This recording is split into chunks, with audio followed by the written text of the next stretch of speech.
You talk about DeAndre Hopkins, free agent wide receiver, where he may end up. Tim Hasselbeck from ESPN on if the fit is there with the Browns.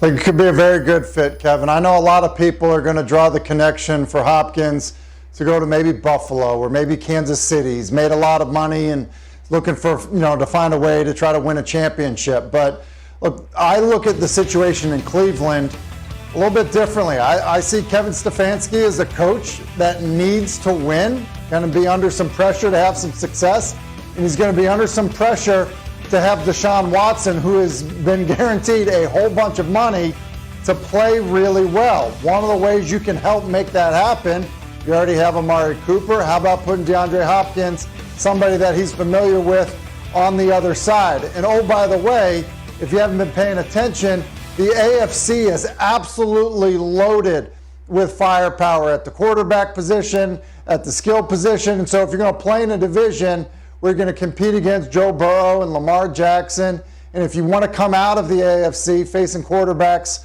like Patrick Mahomes and Josh Allen, then you need to find a way to get it done. And going after Hopkins, to me, seems like it would make a lot of sense for Cleveland. With that, let's welcome in Ashley Bastock, Browns beat reporter for Plain Dealer, cleveland.com. Ashley, it is a tough question to answer.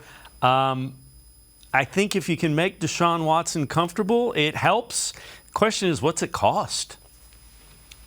Yeah, for me, this deal from a football perspective would make sense for, I think, both parties, right? Like DeAndre Hopkins had his wish list of what he would want in a team, and Cleveland could provide a lot of that.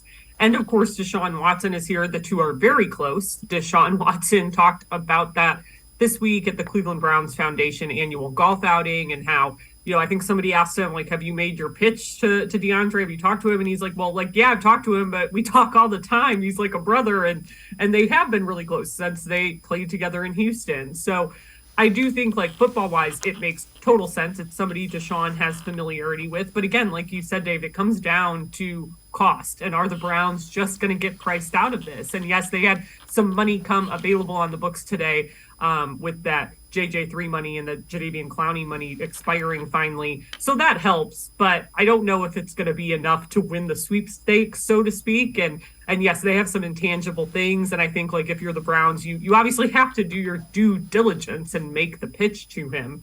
But that doesn't mean it's going to work out. And I think ultimately money could be the deciding factor here and why he wouldn't come to Cleveland. But I always am operating on a never say never type of mindset with moves like these. And of course, Browns fans know all too well, because as I always say, the Browns weren't in the running for Deshaun Watson until suddenly they were, right? Yeah, Andrew Berry seems to find a way to get some things done.